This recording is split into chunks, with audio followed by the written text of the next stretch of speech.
이 지구 땅덩이에는 수많은 나라들이 있고 또 많은 민족들이, 인종들이 살고 있습니다.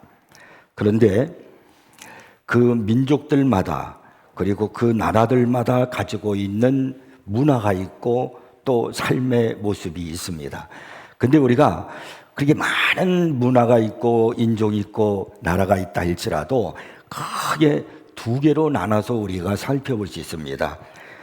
다시 말하면 두 종류의 문화가 있고 또 두 종류의 삶이 있다, 이렇게 얘기할 수 있습니다.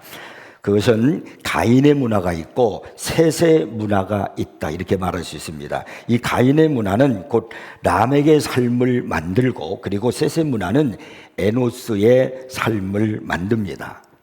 근데 중요한 것은 인간은 어떤 문화의 영향을 받느냐에 따라서 그들의 삶의 방향이 달라진다는 겁니다. 사람은 어쩔 수 없이 문화의 영향을 받으면서 살아가게 되어 있습니다. 오늘날 문명이라는 것은 무모한 세속화처럼 보입니다. 그리고 그 문명은 복음 안에 있는 하나님의 은혜와 무관하게 세속의 길을 걸어가고 있다는 사실입니다. 로마서 12장 2절에 유명한 말씀 있죠. 너희는 이 세대를 본받지 말고, 그랬어요. 이 세대를 본받지 말라. 여기 세대라고 하는 말은 세속화를 따라가지 말라, 이런 말입니다. 이 세상의 세속화를 따라가지 말라, 본받지 말고 오직 마음을 새롭게 함으로 변화를 받아서 하나님의 선하시고 기뻐하시고 온전하신 뜻이 무엇인지 분별하도록 하라. 이것이 우리 그리스도인들이 살아가야 하는 삶의 모습입니다. 여러분, 우리 예수 믿는 사람들은요, 영적인 눈을 떠서 시대를 볼 줄 알아야 합니다. 베드로전서 4장 7절을 보면은 만물의 마지막이 가까이 왔으니 그러므로 너희는 정신을 차리고 근신하여 기도하라고 말씀합니다. 만물의 마지막이 가까이 왔다는 겁니다. 그렇게 흥청망청 잠을 자면서 졸면서 살아갈 때가 아니라는 거예요.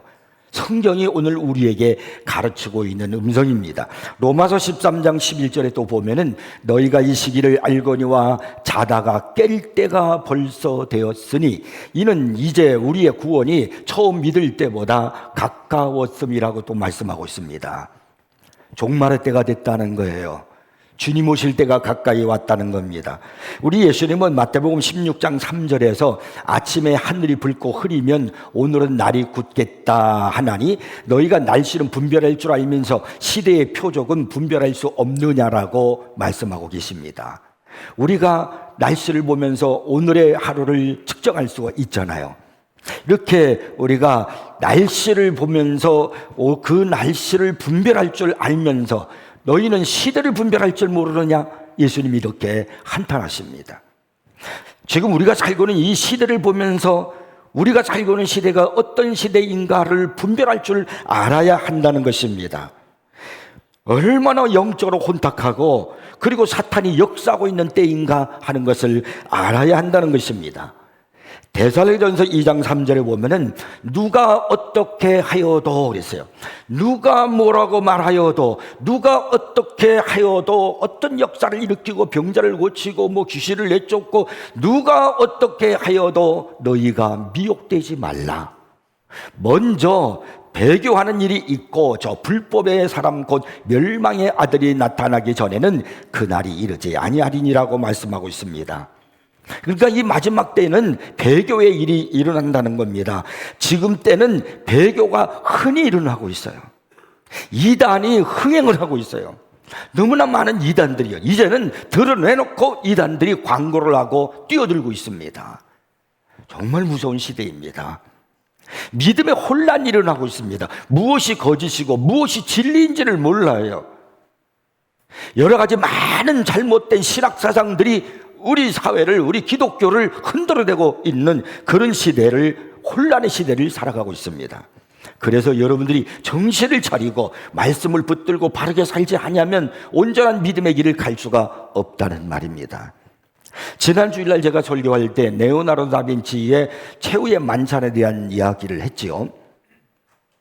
최후의 만찬은 예수 그리스도께서 십자가를 지시기 전 순환당하기 전날 밤에 거기다가 내가 그림 1번이라고 써놓은 그때 하라고, 미리 띄지 말고 그러면 사람들이 저거부터 오느라고 나를 안 봐.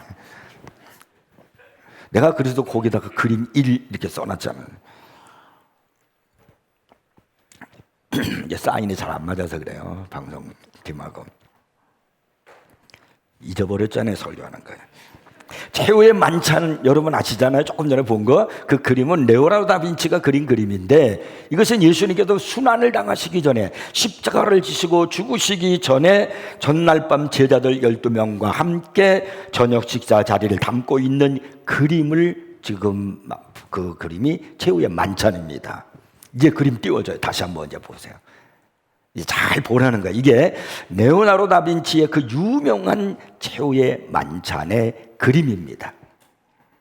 제가 왜 여러분에게 먼저 이 그림을 띄워드리냐면은, 이번에 이 그림을 완전히 변질시켜버린 그런 사건이 있었습니다. 바로 파리 올림픽 개막식 때 일어난 사건입니다.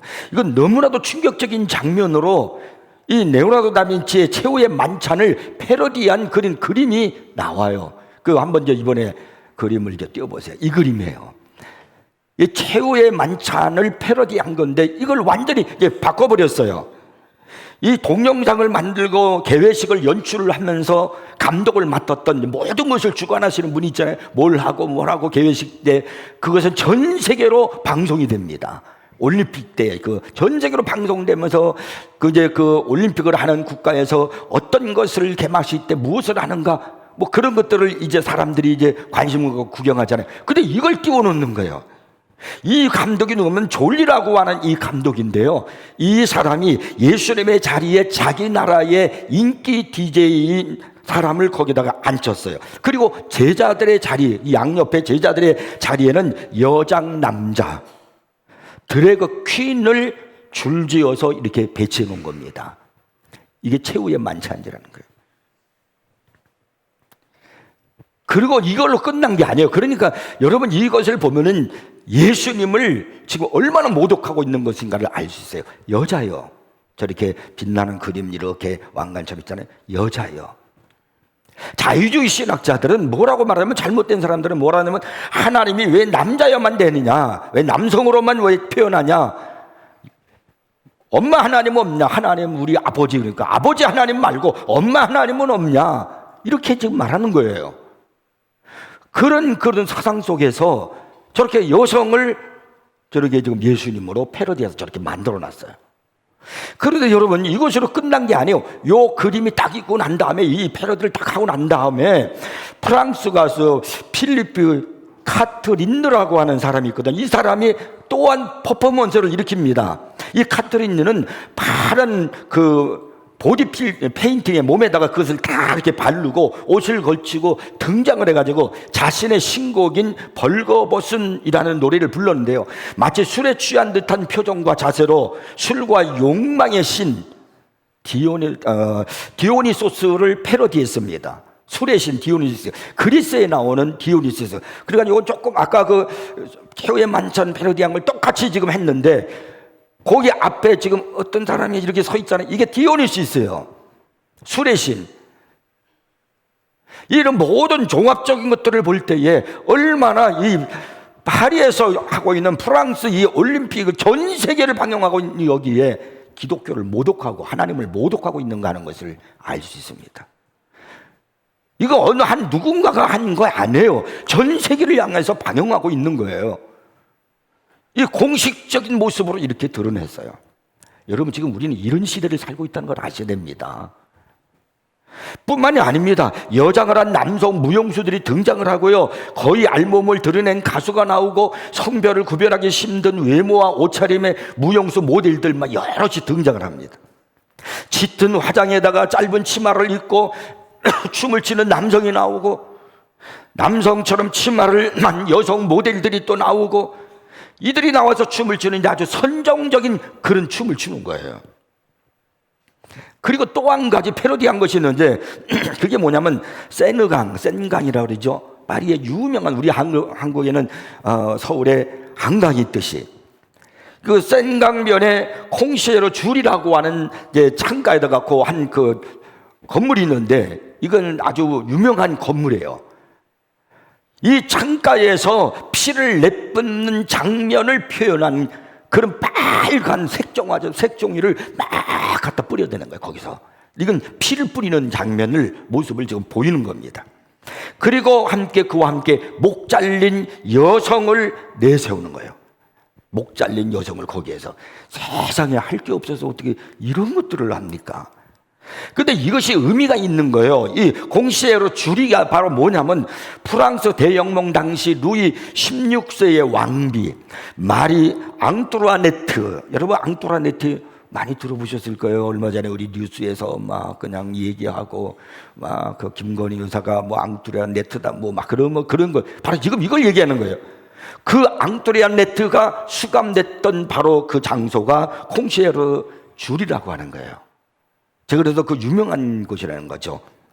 그리고 단두대에서 처형당한 왕비를 재현하는 겁니다.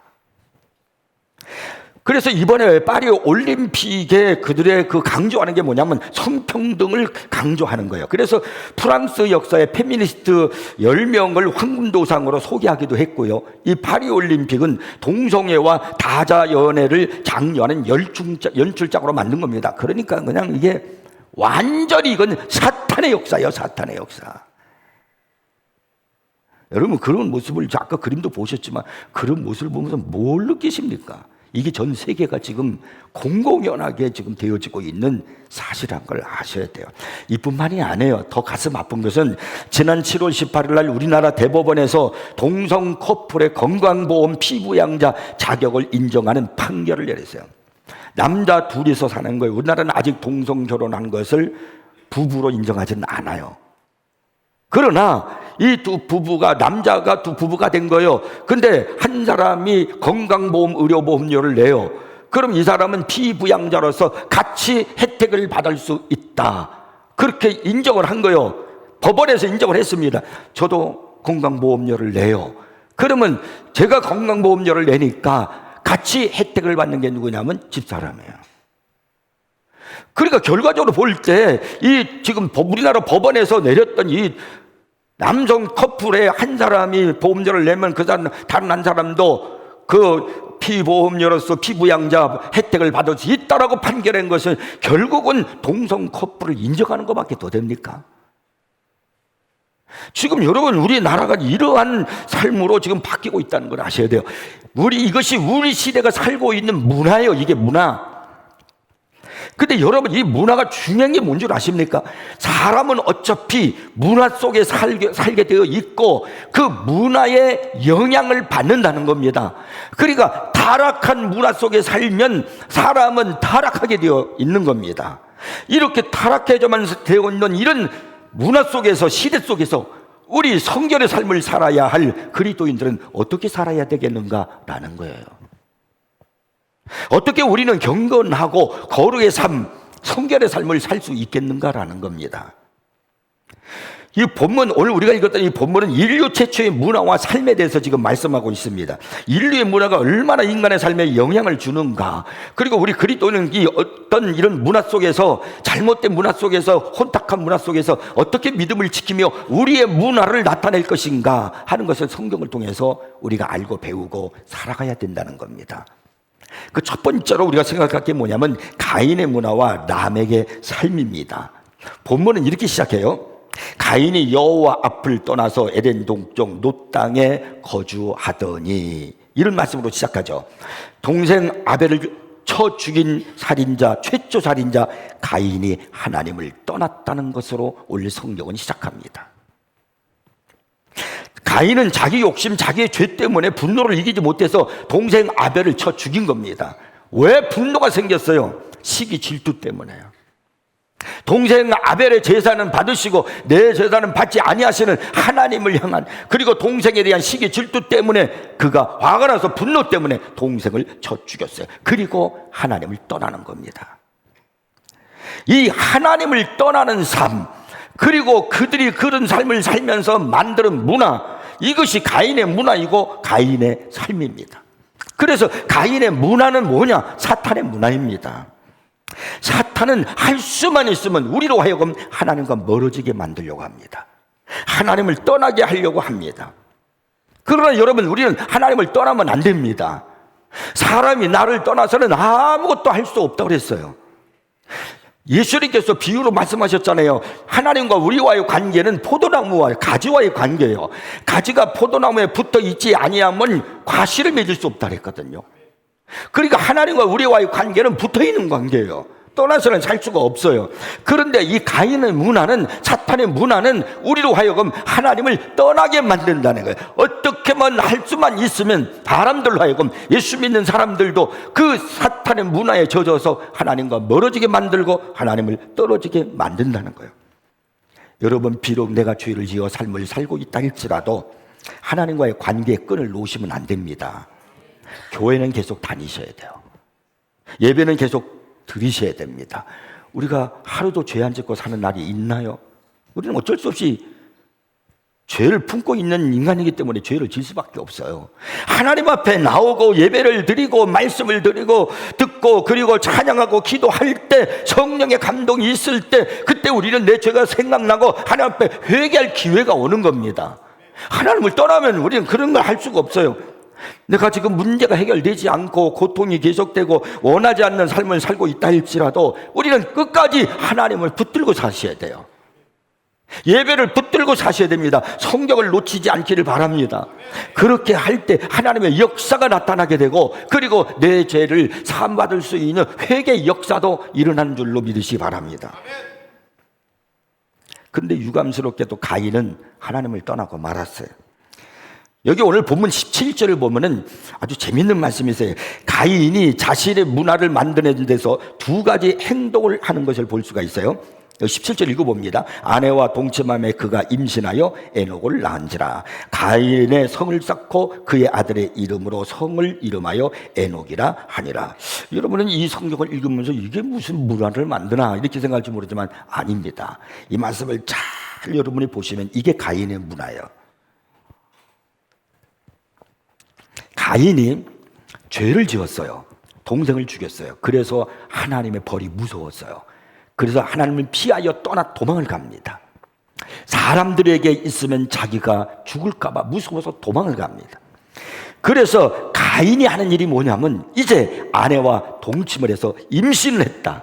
자녀를 낳고 또 그들의 자손들이 또 자녀를 낳고 또 자손들이 자녀를 낳고, 그래서 어떤 일을 벌였냐면은 사람들을 자꾸 자손을, 후손을 이렇게 번성시켜 나가서 자신의 문화를 만드는 거예요.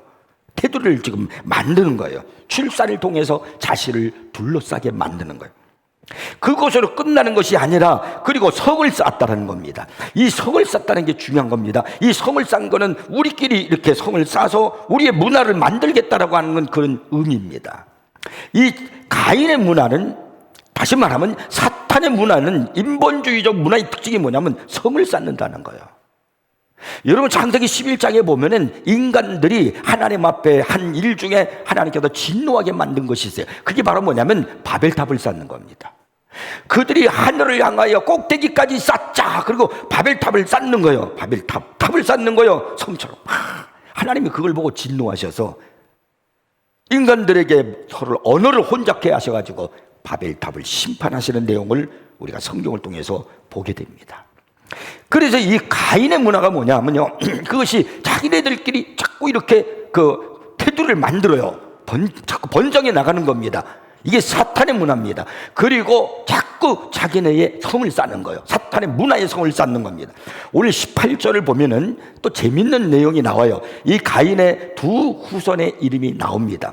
에녹이 이랏을 낳고, 이랏은 무후야엘을 낳고, 무후야엘은 무두사엘을 낳고, 무두사엘은 라멕을 낳았더라. 여기 보시면은요, 특이한 이름 두 가지를, 우리가 두 개의 이름을 발견하게 되는데, 하나는 무후야엘이고 또 하나는 무두사엘입니다. 우리가 잘 아는 대로 사람들의 그 이스라엘 사람, 옛날에 사람들이 이름을 지을 때 항상 그 엘이라고 하는 것이 단어가 들어가면, 이 단어가 들어가면 하나님이 포함되어 있다는 말이에요. 엘로힘, 이게 하나님이거든요. 전능하신 하나님, 엘로힘, 그 엘이 하나님을 뜻하는 거예요. 우리가 알았을 때 베델 그러잖아요. 야곱이 베델 그렇게 말했거든요. 여기가 베델이다. 벳엘이라는 말은 두 개의 단어가 합쳐진 거예요. 엘은 하나님이요, 벳이 뭐냐, 집이요. 그래서 베델이 뭐냐, 하나님의 집이요.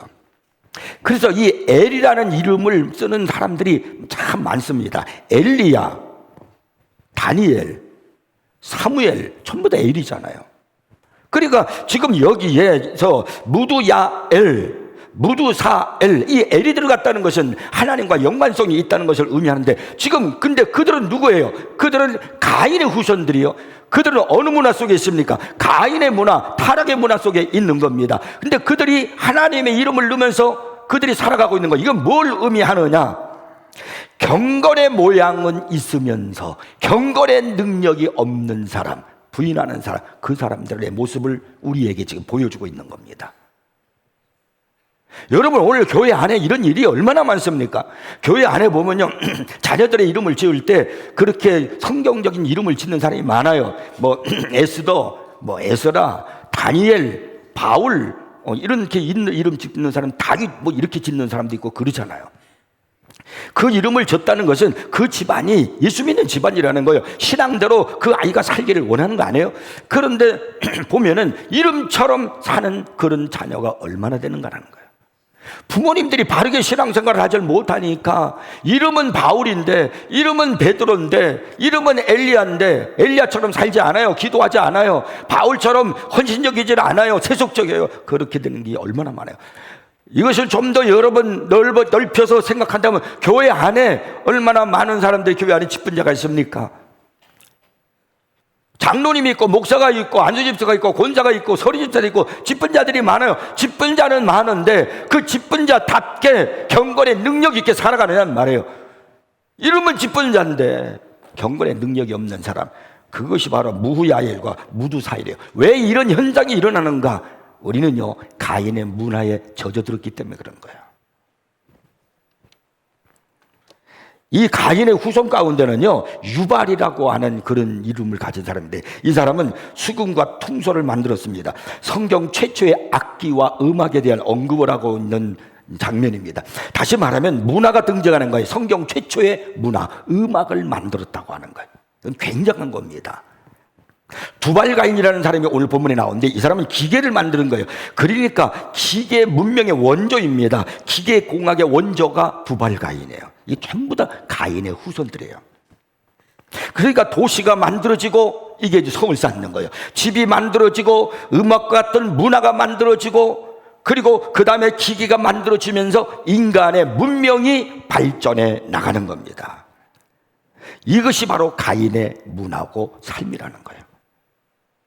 오늘 본문을 보면은요, 이렇게 가인의 문화가 점점점 발전하고 문명이 점점 발전해서 막 음악도 생기고 기계도 막 생기고 뭐 여러 가지 많은 것들이 이렇게 막 발전해 나가니까 사람이 살기가 좋아졌잖아요. 그러면 살기가 좋아지고 사람들의 문명이 이루게 되고 지식도 생기게 되고 이러면 사람들이 더 좋아져야 될 것 같은데, 문명의 발달과 함께 똑같이 발전하는 것이 있어요. 그게 뭐냐면 죄요. 이 가인의 문명이 발달해 나가면서 똑같이 인간의 가인들이, 후손들이 가지고 있는 죄도 점점 많아지고 발전해 나가는 거예요. 참 묘하지요. 이게 타락한 문화가 그런 거예요. 여기 19절 이하를 보시면은 가인의 5대손인 라멕이라는 사람에 대한 기록이 있습니다. 라멕은요, 이 세상에서 해볼 수 있는 건 다 해본 사람이고요, 성취하고 싶은 건 다 성취해 본 사람이에요.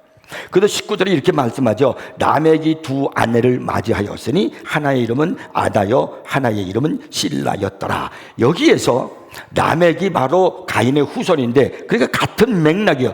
여기서 가인의 문화가 뭐냐, 라멕의 문화가 뭐냐, 그 당시의 문화의 모습이 뭐냐, 어떤 것이 문화냐라는 것을 아주 우리에게 전적으로 보여주고 있는 내용이 여기 나옵니다. 자, 한 남자가 한 여자와 결혼하여 부부가 되는 것은 하나님이 정하신 법칙입니다. 이 당시에 창조된 지도 얼마 되지 않아서 에덴 동산을 또 떠난 지도 얼마 되지 않았기 때문에 감히 아내를 2명 누리려고 했던 사람들은 없었어요. 근데 라멕은 2명의 아내를 둔 최초의 남자였습니다. 이 라멕의 문화에서 우리가 볼 수 있는 그 특징이 뭐냐, 그거 두 아내를 보면 알아요. 아내를 둘을 얻었는데 이 아내의 이름이 뭐냐면은 첫 번째 아내는 아다라고 그랬어요. 이 아다는 즐거움, 꾸민, 아름다움 이런 뜻을 지니고 있어요. 두 번째 아내가 뭐냐? 실라라고 그랬어요. 실라는 그늘 일어나는 의미를 지니고 있어요. 이것은 아마도 머리를 화려하게 덮고 있는 모습을 가르치는 거예요. 그러니까 지금 아다하고 실라라는 두 여인을 라멕이 자기 아내로 삼은 거예요. 이건 뭘 얘기했냐? 내가 아내를 찾을 때, 아내를 삼을 때 라멕은 그 당시 문화요, 이 여인이 얼마나 도덕적인 수준이 있는가, 이 여인의 영성이 얼마나 깨끗하고 하나님과 가까운가, 얼마나 믿음 있고 예배 생활을 잘하는가, 이걸 보고 한 게 아니라 얼마나 이쁜가, 얼마나 아름다운가, 이걸 보고 자기 아내를 삼았다는 거예요. 이게 바로 라멕이 한 두 아내에 대한 모습이에요. 라멕이 딸을 낳았어요. 딸이 나아마예요. 나아마인데 뜻이 뭐냐면 미소녀라는 뜻입니다. 그러니까 이 라멕의 문화가 뭐냐면, 가인의 문화는 육신적인 즐거움, 아름다움, 매력에 푹 빠져서 그리고 거기에 전념해 사는 거예요. 이것이 당시 타락한 문화의 특성이에요. 가인의 문화에 타락한 문화가 성행하게 되면 무엇이 성행하는가? 아름다움을 추구하게 되니까 성형외과가 많아지는 거예요. 어떻게든지 이쁘게 보이려고, 자기 자신을 이쁘게 보이려고 하는 것이 가인의 문화예요. 타락한 문화라면 하나님이 주신 대로 자연의 아름다움으로 사는 게 아니에요. 오늘날 성형외과가 많은데, 성형외과에서 좀 그렇지 않은 데도 있지만 어떤 병원들이 있냐면은 페이 닥터를 부르는 거예요. 페이 닥터는 돈 벌고 월급 빨고 하는 그 의사. 그제 성형외과 원장이 이렇게 이제 상담을 해요. 아, 나 여기도 좀 눈도 고치고, 좀 여기도 좀 깎아내고, 여기도 좀 이렇게 해서 이쁘게 만들고 싶어요. 기아님은 김태희처럼 만들어주세요. 그렇게 얘기를 하잖아요. 원장이 알았다고. 그러면 견적서를 내요. 요거 얼마, 요거 얼마, 요거 얼마. 그래서 5천만 원 되겠습니다. 완전히 달라질 겁니다. 그러면 그냥 이뻐진다는 그 즐거움 때문에 돈이 중요한 게 아니야. 어떻게든지 돈을 만들어서. 그리고 이제 들어가서 수술실에 들어가서 이제 그가 마취를 해요. 그럼 몰라요. 그러면 딴 의사가 들어와요. 그래가지고 그 사람을 성형하는 거예요. 여기에서 문제가 생기는 거예요. 그런데 이 성형외과가 이 수술하는 방이 하나가 아니고 여기도 있고 저기도 있고 그래요. 근데 이 사람이 올 때, 들어올 때 이 수술하는 가운을 입고 들어와요. 가운을 입고 들어온 거는 어디서 지금 수술을 하고 왔다는 얘기예요. 옆방에서 수술하다 말고 이쪽에 와요. 그리고 이쪽도 막 수술하고, 그러다가 또 여기다 조금만 더 또 저쪽 가서 수술하고, 막 이런 식이죠. 이게 페이 닥터예요. 돈 받고 하는. 그들은, 자기네들은 아직 그 성형에 대한 경험이 없어요. 성형에 대한 돈을 벌며 경험을 쌓는 거예요. 그러면서 잘못돼가지고 죽는 거예요. 사람이 여러 가지로 이유로 이제 실수해서 죽기도 하고 그러죠. 다 문제가 뭐냐?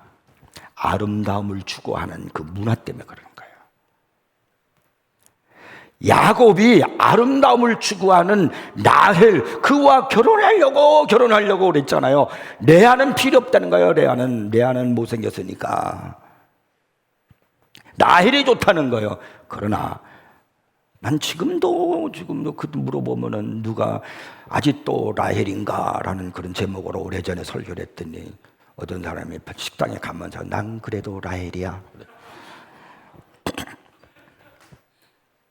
라헬은 조상들의 장사 지내는 그 묘지에 장사 지내지 못했습니다.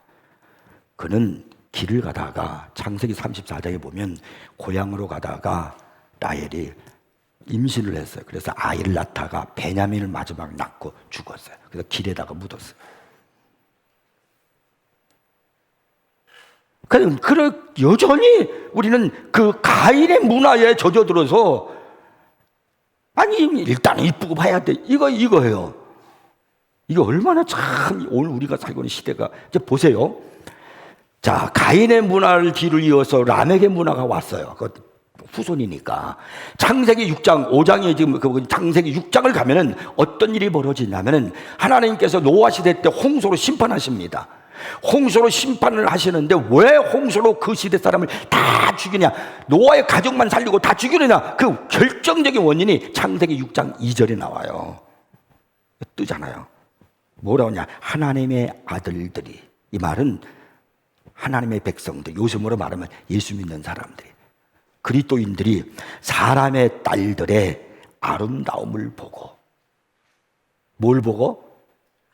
아름다움을 보고 자기들이 좋아하는 모든 여자를 아내로 삼는지라. 이게 결정적인 하나님의 심판의 원인 중에 하나예요. 아름다움을 추구하는 문화예요. 그 시대가 홍수 전에, 노아 시대 때 결국은 하나님 심판하셨어요. 인본주의입니다. 타락한 그런 시대입니다. 우리가 여기서 주목해야 될 것이 바로 뭐냐면, 그 라멕이 굉장히 그런 성취할 걸 다 해보고 싶은 건 다 해봤어요. 자기 아들 자녀들이 다 훌륭하고, 그리고 그냥 높은 자리에 올라가고 부자가 되고 그랬어요. 그리고 또 라멕의 동생 유발은 특별한 음악에 대한 재능도 가지고 있고 막 그랬어요. 그런데 이 라멕이 이렇게 대성공을 거둔 사람인데, 오늘 본문에 23절 24절을 보면은 이 성공을 거둔 라멕이 자기가 뭐라고 고백을 하느냐 하면은 이렇게 이제 그가 고백을 합니다. 라멕이 아내들에게 이르되 아다와 실라여 내 목소리를 들으라. 지금 자막이 잘못 나왔어요. 왜냐하면 제가 지금 건너뛰었거든요. 그러니까 지금 방송실에 있는 사람이 정신이 없어요. 저는 이게 상황을 봐서 건너뜁니다. 그러니까 지금 딴 걸 찾고 있는 거예요. 지금 다시 읽을게요. 창세기 4장 23절. 라멕이 이제 제대로 이제 나왔어요. 라멕이 아내들에게 이르되 아다와 실라요. 자기 아내가 아다와 실라라고 그랬잖아요. 내 목소리를 들으라. 라멕의 아내들이여, 내 말을 들으라. 나의 상처로 말미암아 내가 사람을 죽였고 나의 상함으로 말미암아 손을 죽였도다. 그러니까 최초로 이 노래를 한 이 라멕의 노래가 뭐냐면 살인이요. 이 라멕의 실존이 뭐냐면, 나는 상처로 말미암아 사람을 죽였다는 거야. 내 마음이 상처라서 사람을 죽였어요. 이 사람 죽이는 걸 우습게 생각한 거죠. 그리고 나의 상함 때문에 소년까지 죽였다는 겁니다. 내가 어떤 이루고자 하는 목표가 있는데 그 나의 성공하자는 목표에 장애물이 들인 사람이 있다, 그럼 죽여버리는 거예요. 내가 원하는 욕망이 있는데 그 욕망에 가로막는 사람이 있다, 그러면 죽여버리는 거야. 소년이란다 할지라도 죽인다는 거예요. 이것이 라멕의 삶이에요.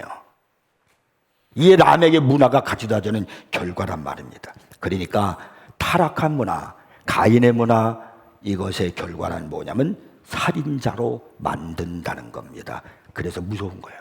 지금 우리가 살고 있는 이 시대가 얼마나 문화가 발달하고 문명이 발달하고 지식 수준이 높아집니까? 그러면은 우리가 살기 다 좋아야 되고 평화로워야 되잖아요. 그렇지가 않아요. 저는 가끔가다 유튜브를 통해서 하나씩 보는 것이 있어요. 그 뭘 보냐면은 사건 의뢰라고 하는 걸 봐요. 보시는 분들이 있을지 몰라요. 근데 거기에 김복준이라고 하는 그 원래 그 경찰청 과장에서 형사과장 했던 분인데, 이분이 법학과를 이제 박사학위를 받고 교수를 했다가 이제 경험한 거, 자기가 경험했고 많은 사람들이 이제 경찰서에서 형사들이 살인한 그 모습의 내용을 이제 취재를 해가지고 하는 건데, 사람들이 얼마나 잔인한지 몰라요. 쓰레기를 이렇게 날리던 사람이 쓰레기 봉투에 날라는데 검은 게 막 툭 하는데, 왜 이렇게 검은 게 이렇게 무거워? 이게 도대체 뭐가 들어서 이렇게 탁 들어가 보니까 거기에 팔도가 나가 있는 거예요. 기겁을 하는 거죠.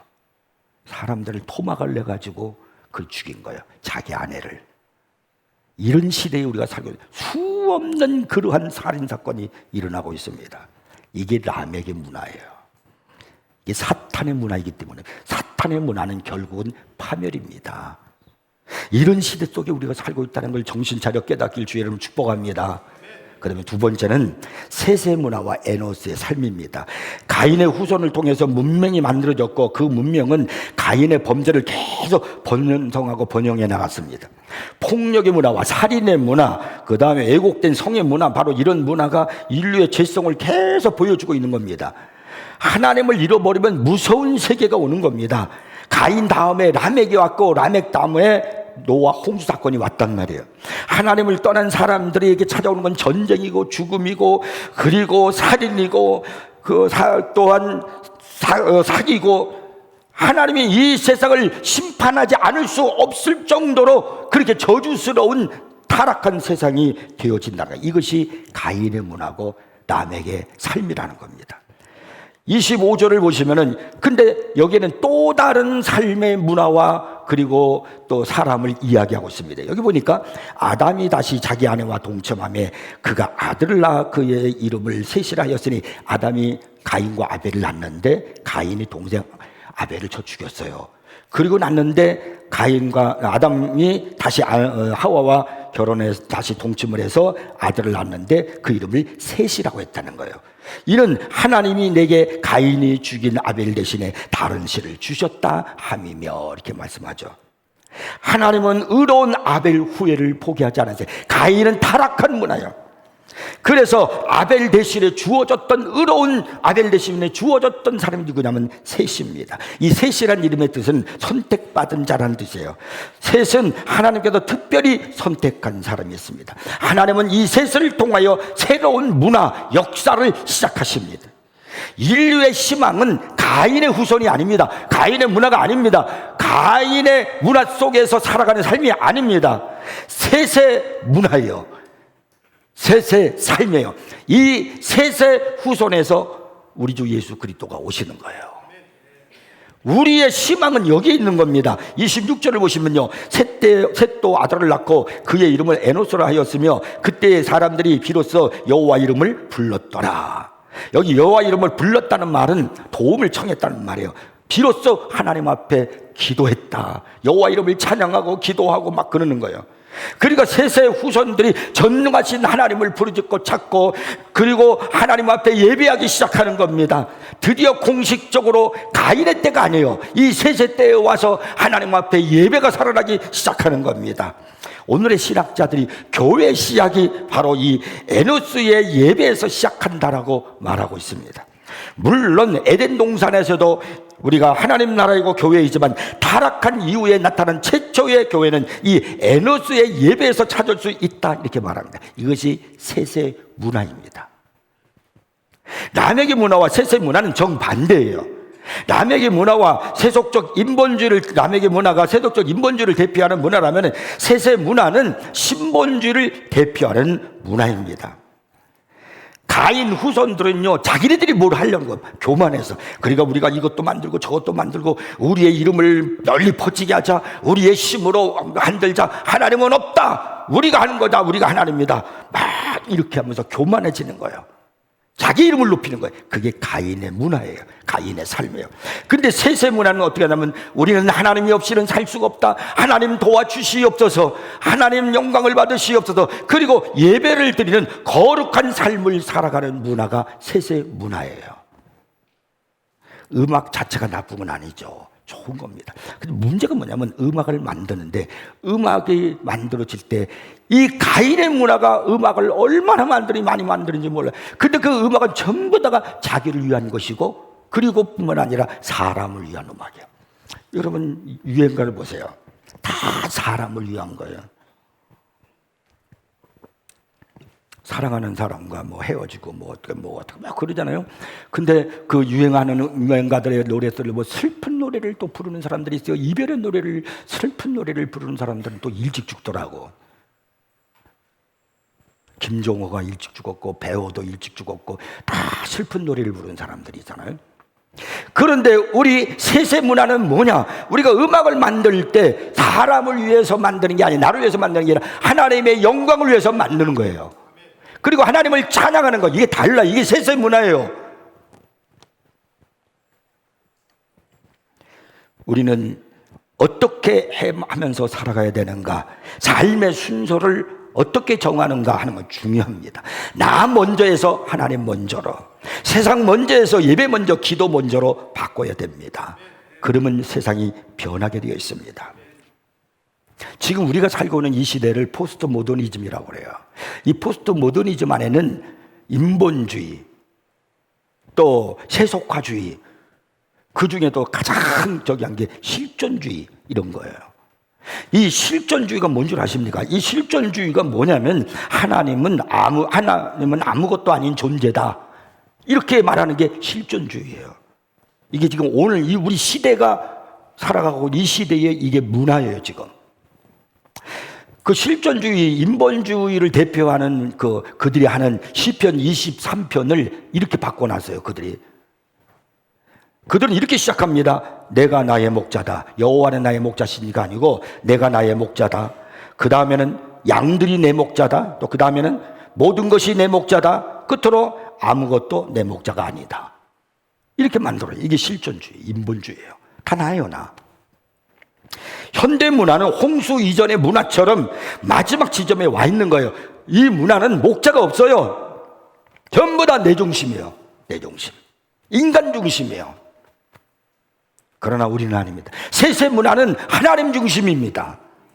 하나님께 예배드리는 것입니다. 하나님을 찬양하는 것입니다. 이 문화를 바꿔야 돼요. 지금 우리가 살고 있는 시대가 점점 마귀가 제때가 이런 줄 알고 사탄의 문화를 만들고 있는 이런 시대 속에서 우리 세인교회가 하나님의 문화를 만들어 가기를 주의 이름으로 축복합니다. 이 하나님의 문화를 만들어 가야 돼요.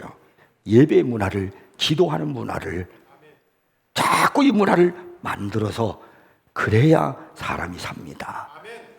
그래야 하나님께서 우리들에게 은혜를 베풀어 주는 거예요. 이걸 여기서부터 하자는 거예요. 26절 마지막에 보면 그때의 사람들이 비로소 여호와 이름을 불렀더라. 그때의 사람들이 비로소 여호와 이름을 불렀다. 우리가 여기서 이때에 우리 세인교회 성도들이 여호와 이름을 부르며 찬양하며 예배하며 나아가는 그런 세세 문화를 만드는 공동체가 되기를 주의 이름 축복합니다.